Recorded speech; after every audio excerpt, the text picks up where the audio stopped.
Tudo bem com vocês? Estou de volta aqui com mais relatos que, olha, sinceramente me deixaram de cabelo em pé. Para quem está chegando agora e ainda não me conhece, prazer, meu nome é Valentino. E aqui é onde conto causos que é melhor não levarem a sério, viu? Então, prontos? Luz acessa? Vamos lá. Primeiro relato. Chamei esse aqui de a receita que ninguém deveria fazer. Uma maldição que veio lá de Portugal. Hoje vou contar 3, viu? Os 3 de maldições. Bora pro relato. Olha, eu vou fechar a padaria. Não é porque não tá dando lucro, não é porque cansou, é porque tem coisa que a gente não deveria mexer, sabe? E eu mexi. Meu nome é Cíntia, tenho 42 anos, e essas mãos aqui, estão marcadas para sempre por causa de uma maldita receita de pão. Deixa eu explicar direitinho. Minha avó, a Dona Odete, era portuguesa. Nasceu lá em Braga. Veio para o Brasil ainda mocinha nos anos 50. Mulher braba, sabe? Daquelas que não deixava nada para trás. Braba mesmo. Ela tinha uma padaria pequenininha lá em Blumenau, Santa Catarina. Fazia uns pães que, meu Deus do céu, a fila formava na porta. Mas ela nunca quis expandir, nunca quis crescer. Dizia que tinha segredo de família e que segredo não se espalha. Ela morreu faz uns 6 anos. Câncer.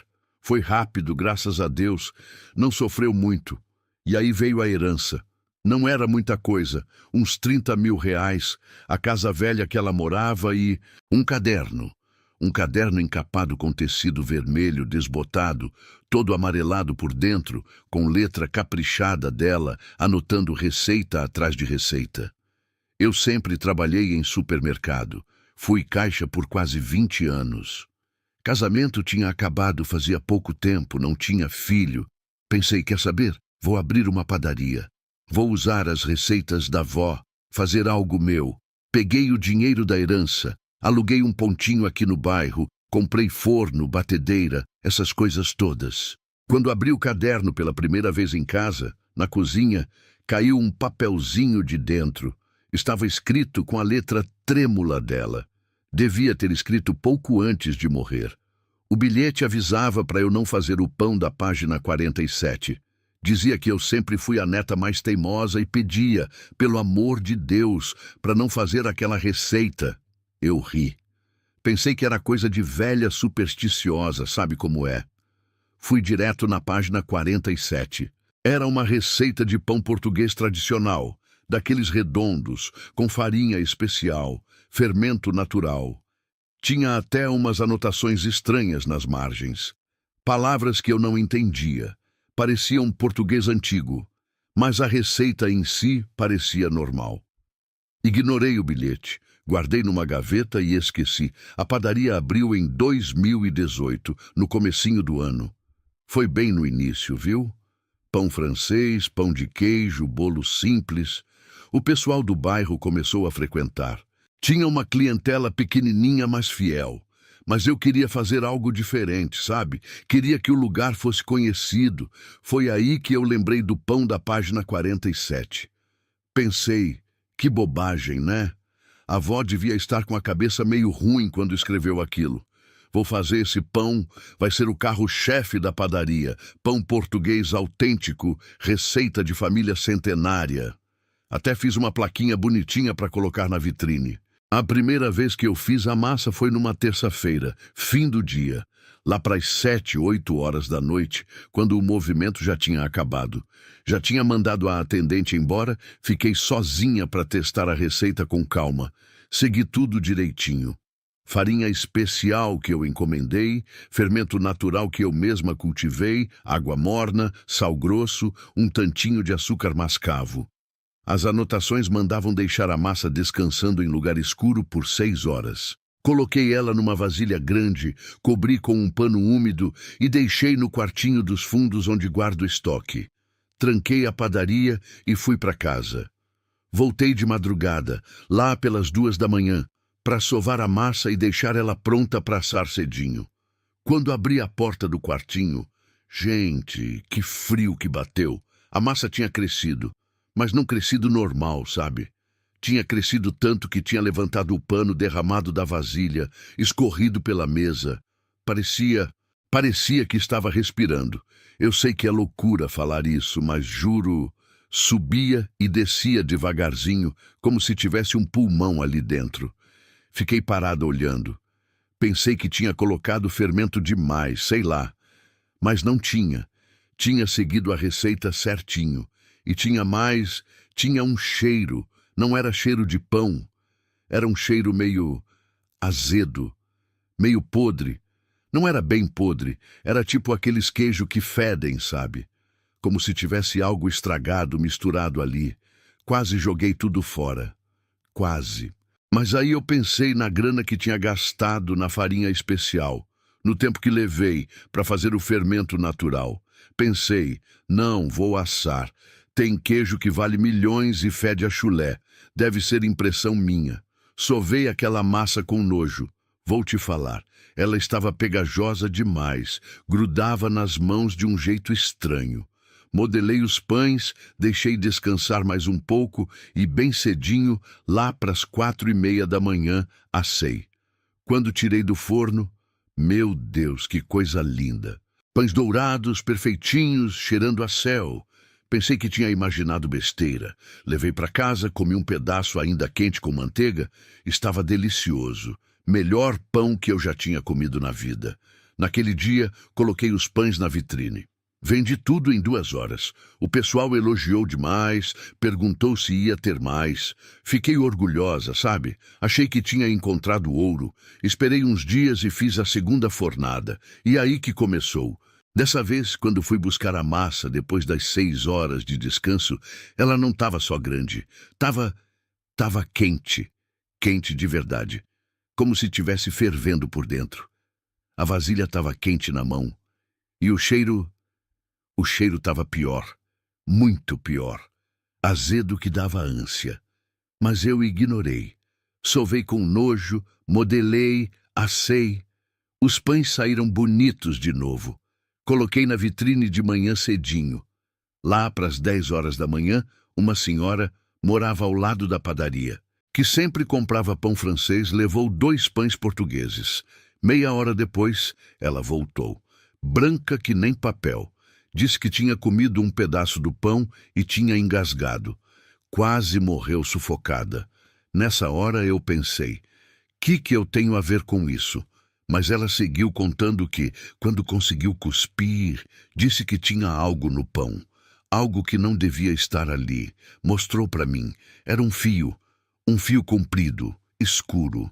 Parecia cabelo. Pedi desculpa, dei o dinheiro dela de volta. Falei que tinha sido contaminação, que ia tomar mais cuidado. Ela saiu nervosa. Joguei os outros pães portugueses no lixo. Limpei tudo. Conferi o equipamento. Não tinha nada errado. Mas aí começou de verdade. Naquela mesma semana, 3 clientes que tinham comprado pão português na primeira fornada voltaram na padaria. Todas com a mesma história. Disseram que tinham tido pesadelos horríveis. Sonharam com uma velha de preto magra, olhando para elas sem piscar. E nos sonhos aparecia a padaria. Uma delas, a Rosângela, comentou baixinho que a velha no sonho tinha falado uma coisa em português antigo que ela não entendeu. Mas era algo sobre não fazer alguma coisa, ou não comer, não entendeu. Todas pareciam perturbadas, sabe? Com medo mesmo. Eu tentei rir. Disse que era coincidência, que talvez tivesse passado algo ruim na TV. Mas fiquei, sabe, incomodada. Parei de fazer o pão por uns dias. A padaria voltou ao normal. Pão francês, pão de queijo, bolo, sem problema nenhum. Só que eu não conseguia tirar aquela receita da cabeça. Era como se, sei lá, como se tivesse algo me puxando, me chamando para fazer de novo. Tipo vício. Eu sonhava com a massa crescendo. Acordava de noite pensando no cheiro do pão assando. Fiz de novo. Foi burrice minha, eu sei, mas fiz. Terceira fornada, uns 2 meses depois da segunda. Dessa vez, quando fui sovar a massa de madrugada, tinha marcas nela. Juro por Deus, Marcas como se alguém tivesse enfiado os dedos fundo, fundo, deixando buracos. 5 dedos, mão de adulto. Mas eu era a única pessoa com chave da padaria. Fiquei apavorada. Mas eu estava tipo possuída, sabe? Não consigo explicar direito. Segui em frente. Modelei os pães. Assei. No dia seguinte, meu ajudante de padaria, o Nivaldo, passou mal. Passou muito mal. Comeu meio pão português no café da manhã, disse que estava uma delícia. 2 horas depois, começou a vomitar sangue. Vomitou tanto que desmaiou. Chamei a ambulância, levaram ele. Ficou 3 dias internado. Os médicos não conseguiram explicar. Disseram que parecia intoxicação alimentar gravíssima, mas não acharam bactéria nenhuma nos exames. Ele não voltou mais para trabalhar. E foi aí que começou a acontecer comigo. Acordei numa madrugada com as mãos ardendo. Liguei a luz. Gente, tinha bolhas vermelhas, grandes, nas palmas das mãos, como se eu tivesse encostado em ferro quente. Mas eu não tinha encostado em nada. Tinha dormido a noite toda. Passei pomada, enfaixei, tomei remédio para dor. No dia seguinte, as bolhas tinham estourado. E aí que eu vi, tinha letras. Onde as bolhas tinham estourado, a pele tinha ficado marcada com letras. Letras pequenininhas, vermelhas, em carne viva. Formavam palavras. Palavras que eu não conhecia. Pareciam latim ou português arcaico. Não sei. Fui no médico. Ele ficou sem entender. Disse que nunca tinha visto queimadura que formasse padrão assim. Receitou antibiótico, curativo, pomada. Falou que era para procurar um dermatologista. As marcas não sumiram, cicatrizaram, mas ficaram. Até hoje eu tenho elas aqui. Parecem tatuagem, mas não é. É cicatriz. E piorou. Comecei a perder peso. Em 2 semanas, perdi 8 quilos. Sem fazer dieta, sem nada. Simplesmente sumindo. Minha roupa ficou larga, o rosto encovado. Meus cabelos começaram a cair. Quando olhava no espelho, parecia que estava ficando velha de um dia para o outro. E os sonhos. Ah, os sonhos. Sonhava com minha avó. Mas não a avó velhinha carinhosa que eu conheci. Era outra pessoa. Ela aparecia no sonho dentro de uma cozinha escura, antiga, com fogo a lenha. E ela estava assando pães. Só que os pães... Gente, os pães tinham caras de pessoas gritando, contorcidas, assando dentro do forno.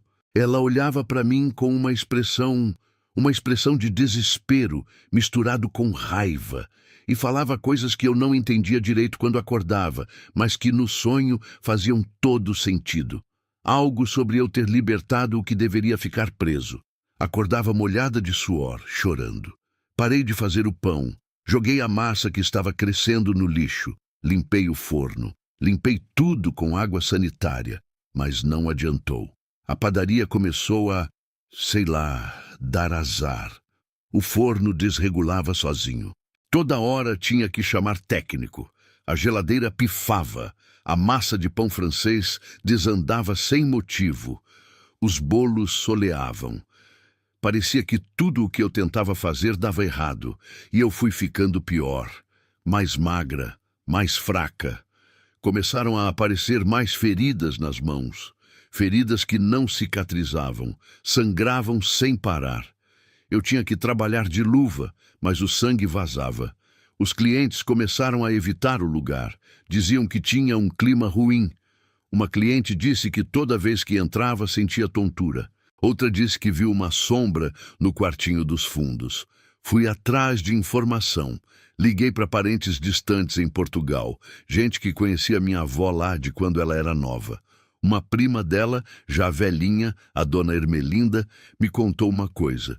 Disse que minha avó, antes de vir para o Brasil, tinha trabalhado numa padaria em Braga e que tinha tido uma rixa feia com a dona da padaria, uma tal de Amélia Salgado. Rixa por causa de homem, parece. Minha avó tinha ficado com o noivo da Amélia ou algo assim. Os detalhes ela não sabia direito. E que a Amélia mexia com coisas, bruxaria, feitiço, essas coisas que tem lá na terrinha, que ela tinha jurado que ia se vingar da minha avó. Um dia, minha avó recebeu de presente um caderno de receitas, sem remetente. Só apareceu na porta da casa dela. Era o caderno vermelho, o mesmo que eu tenho. Minha avó guardou ele a vida inteira. Nunca fez as receitas, sabia que tinha algo errado, mas não conseguia se livrar dele. Tentou queimar uma vez, o fogo não pegou. Tentou jogar fora, ele aparecia de volta. Então ela manteve ele trancado, escondido, para ninguém mexer. Até eu abrir e fazer o pão. A dona Ermelinda me explicou que aquele caderno era tipo uma prisão, que aquela receita prendia algo dentro e quando alguém fazia, libertava. Libertava a raiva da Amélia, o ódio que ela sentia. Pediu desculpa por não ter avisado, velha, esquecida. Explicou algo sobre aquele negócio ter que ficar sempre com alguém da família, mas bastava não fazer a receita. Desliguei o telefone tremendo. Então entendi. A expressão da avó no sonho era de culpa. Impotência. Tentei de tudo. Procurei benzedeira, procurei padre, procurei até um pessoal da Umbanda. Ninguém conseguiu ajudar. Um pai de santo olhou para as minhas mãos e me disse que aquilo estava selado, que só quem fez pode desfazer.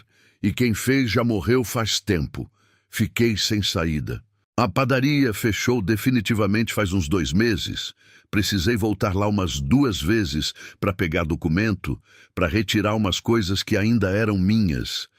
E, cara, não consigo ficar lá dentro. Toda vez sinto um peso enorme, uma presença. E tem vezes que, passando na rua em frente, escuto barulho vindo de dentro, como se tivesse alguém sovando massa. Mas sei que não tem ninguém. O lugar tá lacrado, abandonado. Eu tô morando com uma amiga agora. Emagreci 23 quilos no total. Tô num estado... Comecei tratamento psicológico, psiquiátrico, tô tomando remédio para ansiedade. Mas não adianta, eu sei que não é só da minha cabeça. As marcas continuam aqui. E tem vezes, de madrugada, que eu acordo sentindo cheiro de pão queimando. Olho em volta, não tem nada, mas o cheiro tá lá, forte, como se tivesse um forno aceso bem do meu lado. O caderno, eu tentei queimar de novo. Dessa vez, o fogo pegou, queimou, virou cinza. Joguei as cinzas no rio. Pensei que tinha acabado, mas 2 semanas depois, quando voltei no apartamento da minha amiga, depois de uma consulta médica, estava lá, em cima da minha cama, inteiro, sem um arranhão, como se nunca tivesse queimado. Eu desisti. Tem coisa que a gente não consegue se livrar, sabe? Tem maldição que gruda. E eu, feito uma idiota teimosa que nem minha avó avisou que eu era... Eu abri a porta. Eu deixei entrar. Agora só me resta conviver. E esperar que isso não piore mais do que já tá. Porque toda noite, antes de dormir, eu fecho os olhos e vejo. Vejo a cozinha escura, com o fogo a lenha. Vejo a velha de preto com a cara magra e os olhos fundos. E vejo os pães com caras de gente gritando dentro. E eu sei que uma hora, uma dessas noites, quando eu fechar os olhos, vou estar lá dentro também. Eita, que história pesada, gente, olha! Eu fiquei arrepiado lendo isso. A ideia de uma maldição presa dentro de um caderno de receitas, de algo que foi passado através de gerações, e a pessoa, sem querer, liberta aquilo. Caramba! E o pior é que ela ainda está vivendo com as consequências disso tudo, né? As marcas nas mãos, o caderno que não some. Que situação, viu? Mas ó, calma que a gente tem mais. Se tá gostando, não esquece de deixar o like aí.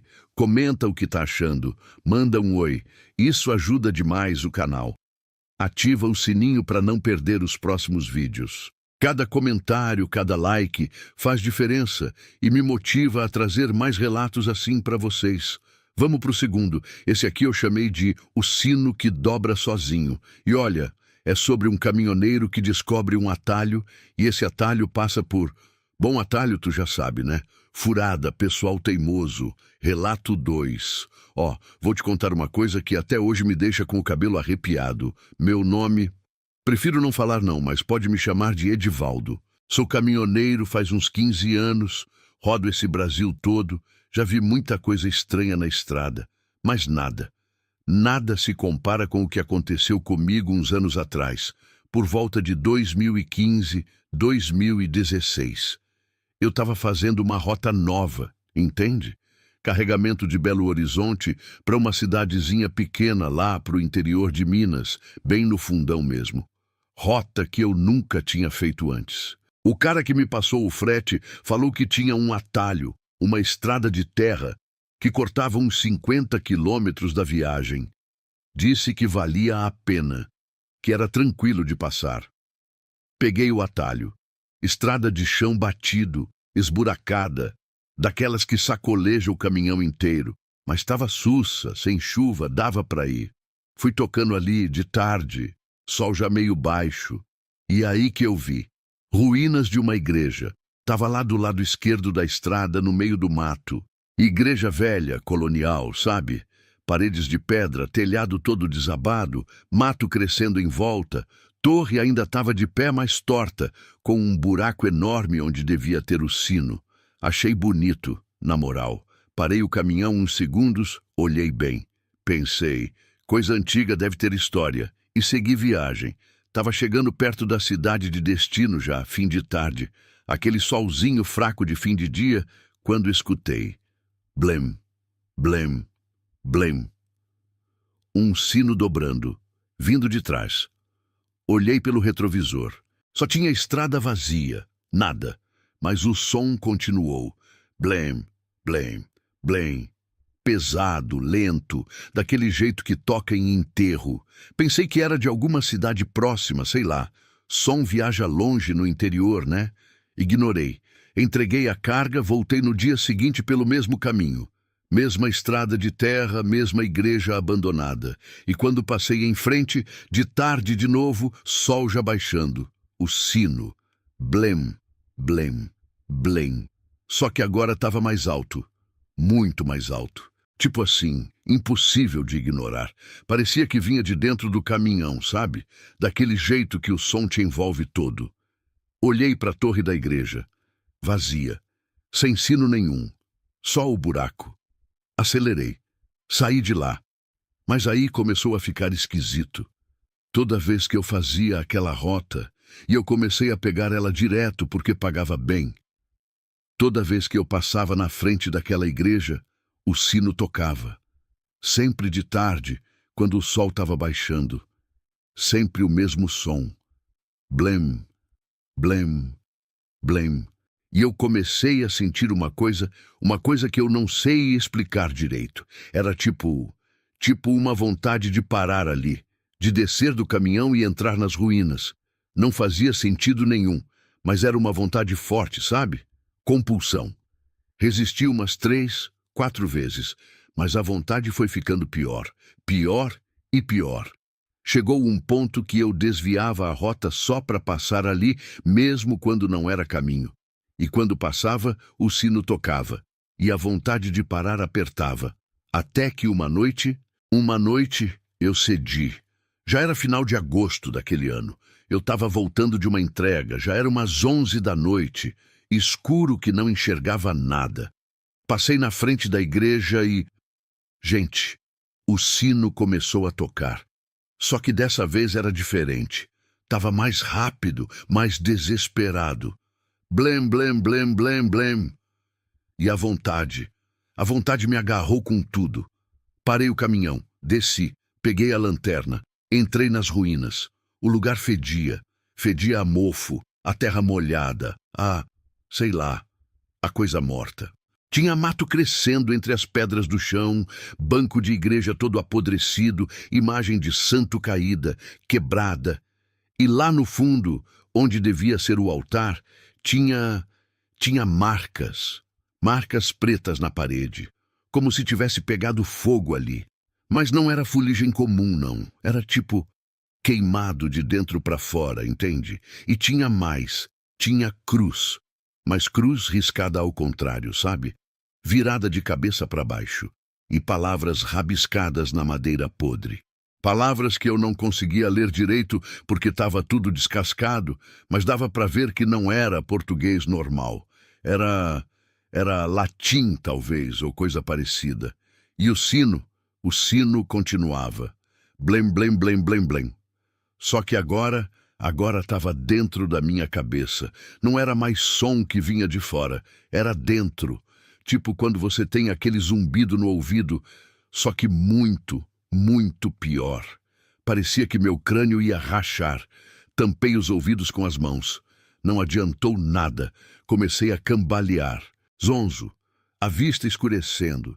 E aí que eu senti mãos nas minhas costas, empurrando eu para frente, pro altar queimado. Olhei para trás, não tinha ninguém, mas as mãos continuavam empurrando. Sentia o peso, sentia a pressão, mãos frias, geladas. Gritei, tentei correr, mas minhas pernas não obedeciam e o sino ficou tão alto que eu desmaiei. Acordei dentro da boleia do caminhão. Sol já alto, devia ser umas 10, 11 horas da manhã, cabeça doendo que nem condenado. Olhei em volta, estava a uns 15 quilômetros dali, 15 quilômetros da igreja, na beira da estrada. Motor desligado, chave na ignição. Não lembrava de ter voltado, não lembrava de ter dirigido, não lembrava de nada. Olhei para as minhas mãos. Tinha terra preta, oleosa, debaixo das unhas. E o nariz estava com sangue seco, sangue que tinha escorrido, já tinha secado ali. Fiquei apavorado. Liguei o caminhão, saí de lá, mas não adiantou. Porque agora o sino não para, não importa onde eu tô. Se eu passo perto daquela região, num raio de, sei lá, 30, 40 quilômetros daquela igreja, eu escuto o sino, blém, blém, blém. Sempre quando o sol está baixando. E tem mais.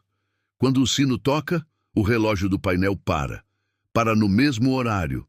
E fica parado até o sino parar de tocar. E eu sinto aquela vontade de voltar, de entrar de novo. Mudei de rota. Parei de fazer aquele frete. Comecei a rodar para o sul, longe de Minas. Mas tem vezes que eu passo por um lugar que eu nunca passei antes e de repente o sino toca. E eu olho em volta procurando a igreja e não acho, mas o sino tá lá. Fui num bar uma vez, num posto de estrada, conversar com uns caminhoneiros antigos. Um velho, cabelo branco, que o pessoal chamava de Zé Mineiro, me olhou com cara estranha quando eu comecei a falar da igreja. Ele me perguntou se eu tinha entrado lá dentro. Falei que sim. Ele balançou a cabeça. Me contou que aquele lugar era amaldiçoado, que nos anos 60 um padre tinha sido morto ali, disputa de terra.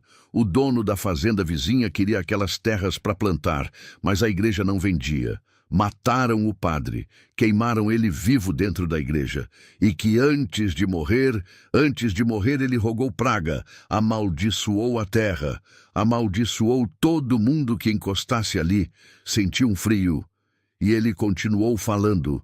Disse que quem escuta o sino e ignora, tá bem, mas quem escuta e quem entra, fica marcado. O sino não solta mais. Tentei perguntar mais, mas ele não quis falar. Disse só que era para eu mudar de profissão ou ficar longe do interior de Minas pelo resto da vida. Eu não mudei de profissão, mas evito aquela área. Faço rota mais longa, gasto mais combustível, perco dinheiro, mas não volto lá. Só que o sino continua. Não todo dia, mas continua. Às vezes estou dirigindo de madrugada numa estrada qualquer, longe de tudo, e escuto. Blém, blém, blém. E o relógio para. E eu sei que um dia eu vou ceder de novo. Vou sentir aquela vontade, aquela compulsão, e vou voltar. Vou entrar naquela igreja. E dessa vez eu acho que não volto mais. Caramba, que relato, viu, gente? Essa história do sino que toca sem o sino estar lá e o cara ficando preso naquela maldição me deixou perturbado. E o pior é que ele ainda escuta o sino até hoje, né? Que situação. E olha, antes do último relato, quero fazer um apelo aqui. Pessoal, é cada história que, olha, nem sei o que pensar. Se você está gostando desse tipo de conteúdo, ativa o sininho aí para não perder nenhum vídeo novo. E se puder, deixa um comentário contando o que está achando. Isso me motiva demais a continuar trazendo relatos como esses para vocês. E meu muito obrigado para todos que mandam aquele trocado pelo valeu demais. Sem vocês, esse canal não existiria. Agora vem o último relato de hoje. Esse aqui mexeu comigo. Logo eu, que não tenho medo de nada, nem de barata, chamei de o túnel dos nomes riscados. É sobre um túnel ferroviário abandonado. E uma brincadeira que não deveria ser feita. Vamos lá. Relato 3. Eu não vou falar meu nome. Não por medo de vocês, mas por medo, sei lá, de chamar atenção para o que eu vou contar. Só vou dizer que eu sou de uma cidade pequena aqui no interior de São Paulo, quase divisa com o Paraná, e vou contar sobre o Toninho. O Toninho era meu amigo de infância. Crescemos juntos, jogava bola junto, essas coisas. Ele morreu tem uns anos já. Acidente de moto, disseram. Mas eu sei que não foi acidente. Deixa eu explicar. Aqui perto da cidade tem um túnel. Túnel ferroviário. Foi construído sei lá quando, décadas atrás. Era para trem de carga passar. Mas teve um acidente, um desabamento. Matou 11 operários que estavam fazendo manutenção lá dentro. Depois disso, desativaram o túnel. Lacrado. Proibiram de entrar. Mas sabe como é, né? Lugar proibido atrai molecada. Virou ponto de encontro. Galera ia lá beber, fumar, essas coisas. E aí começou uma lenda. Dentro do túnel, nas paredes, os familiares dos 11 operários mortos pintaram os nomes deles. Tipo memorial, sabe? Tinha lá, tudo em tinta branca, os 11 nomes bem grandes. Primeiro nome e sobrenome de cada um. E aí a molecada inventou um desafio. Diziam que se você entrasse no túnel de madrugada, riscasse um dos nomes com carvão ou pedra e atravessasse o túnel inteiro sem olhar para trás. Você ganhava a aposta. Era tipo teste de coragem. Quem tinha medo não fazia. Quem era macho, fazia. Bobagem, né? Mas era adolescente. Adolescente faz idiotice.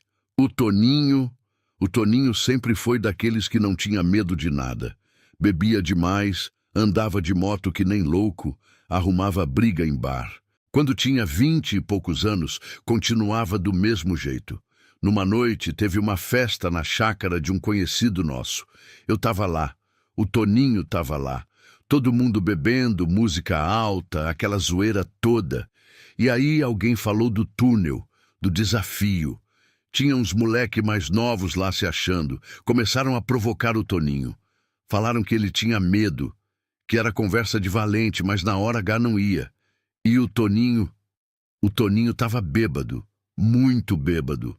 Ele levantou, pegou a moto e disse que ia lá agora, que ia mostrar. Tentei segurar ele. Falei que era besteira. Mas ele não quis ouvir. Foram uns 4, 5 de moto atrás dele. Eu fui também. Não na moto, fui de carro. Queria garantir que não ia dar merbip. Chegamos lá de madrugada. Muito tarde, devia ser umas 3, 4 horas. Escuro que não se via a mão na frente do rosto. O túnel estava lá, boca preta, engolidora. Dava para sentir o vento frio saindo de dentro. O Toninho pegou um carvão que um dos moleques tinha levado. Entrou, a gente ficou do lado de fora, esperando. Ele sumiu na escuridão. Demorou, sei lá, uns 5 minutos. E aí saiu do outro lado, gritando, rindo, zoando. Disse que tinha riscado um dos nomes, que era facinho, que a galera era tudo medroso. Riram, bateram palma, voltaram para a festa. Mas eu fiquei com um peso estranho. Olhei para o túnel antes de ir embora. E eu juro que escutei um barulho. Como se tivesse alguém arrastando alguma coisa pesada lá dentro. Tipo corrente de metal no chão. Chac! Chac! Saí de lá. No dia seguinte, o Toninho me ligou de manhã cedo, voz alterada. Disse que estava ouvindo coisa estranha. Passos. Passos pesados seguindo ele. Desde que tinha acordado. Achava que estava de ressaca ainda, mas estava ficando nervoso. Falei que era neura, que era para ele descansar, beber água, essas coisas. Mas nos dias seguintes, ele continuou ligando. Dizia que os passos não paravam, que escutava de madrugada, de tarde, de noite, sempre atrás dele, sempre no mesmo ritmo. Tum, tum, tum. Passos pesados de bota. Falei que era para ele procurar um médico. Ele riu. Disse que era coisa da cabeça dele mesmo, que ia passar. Aí, uns 3 dias depois do desafio, ele me ligou de novo. Dessa vez, a voz estava diferente. Apavorada. Disse que tinha voltado no túnel. Que tinha visto uma coisa. Que eu precisava ir lá ver urgente. Fui. Peguei lanterna, entrei no túnel. Procurei o nome que ele disse que tinha riscado. Tava lá. Riscado com carvão. Mas tinha mais. Do lado do nome riscado, tinha outro nome. Antônio. Escrito com, sei lá, com carvão também. Ou algo mais escuro. Parecia misturado com sangue. E tava fresco, tipo assim, recém-escrito. Ninguém tinha ido lá. Ninguém sabia do desafio a não ser a gente que estava na festa. E o nome era o nome do Toninho. Antônio. Saí de lá correndo. Liguei para ele na hora. Ele atendeu. Voz tremendo. Disse que tinha visto também, que por isso tinha me chamado. E que agora os passos estavam mais altos. Muito mais altos. E que sentia que tinha alguém perto. Muito perto. Falei que era para ele sair da cidade. Ir para outro lugar. Ficar longe dali. Ele disse que ia tentar. Não deu tempo. Poucos dias depois do desafio, o Toninho bateu a moto na curva perto do túnel. Curva que ele conhecia de cor. Curva que ele já tinha feito 1000 vezes. Bateu de cara no guarda-rail. Morreu na hora. Velório foi fechado. Disseram que o corpo estava muito machucado. Depois do enterro, eu voltei no túnel. De dia, com 2 amigos. A gente queria entender. Entramos, procuramos os nomes e vimos. Todos os 11 nomes dos operários mortos. Todos estavam riscados. Riscados em momentos diferentes, ao longo dos anos. E do lado de cada nome riscado, tinha outro nome. Nome de pessoa. E a gente ficou ali, olhando aquilo tudo. Contando. 11 nomes riscados. 11 nomes escritos do lado. A gente pesquisou depois, perguntou pra gente mais velha da cidade, e cada um daqueles nomes escritos do lado eram pessoas que tinham morrido, todas em acidentes, todas na região, todas depois de ter mexido no túnel. A gente ficou apavorado, e é aí que eu senti alguém respirando atrás de mim, bem perto, bem perto.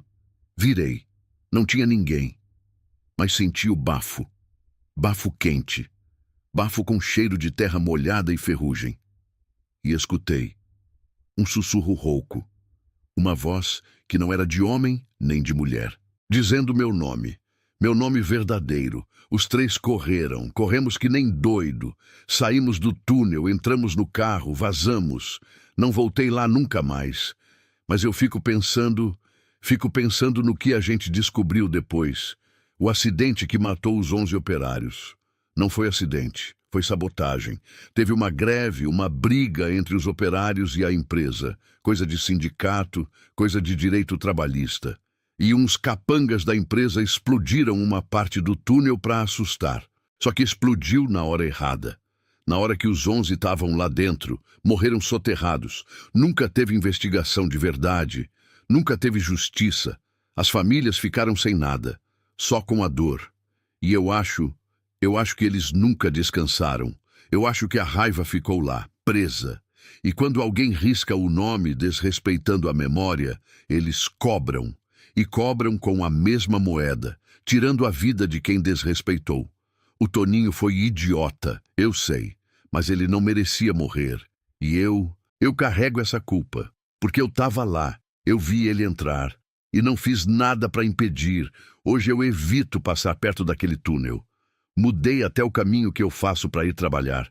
E tem noite que eu acordo suando, sonhando com aquele sussurro, com aquela voz dizendo meu nome. Porque eu sei que eu entrei lá depois, eu sei que eu olhei os nomes, e eu tenho medo de que um dia, de alguma forma, eu pague também. Se você conhece esse túnel, se você já ouviu falar dessa história, não faça, não entre, não risque nada. Respeita os mortos, porque eles estão lá, e eles não esquecem. Gente, olha, que relato, viu? Essa história do túnel, das mortes que nunca foram vingadas e a maldição que ficou, me arrepiou todinho. E o pior é saber que o cara que contou isso ainda tá com medo, né? Ainda acha que pode pagar por ter entrado lá. Esses foram os 3 relatos de hoje. 3 maldições. 3 histórias que me fizeram pensar muito, viu? Sobre respeito, sobre consequências, sobre mexer em coisas que a gente não deveria. Espero que tenham gostado. Se gostou, deixa o like aí. Se inscreve no canal, se ainda não é inscrito, ativa o sininho para não perder os próximos vídeos. E comenta aí embaixo o que achou. Qual relato te assustou mais? Se já passou por algo parecido? Se tem história perturbadora que ninguém acredita, manda para nós que aqui é o lugar certo. Muito obrigado por assistir. Até o próximo. E cuidado, tem coisa que é melhor deixar quieta. Um abraço do Valentino. Tchau, tchau.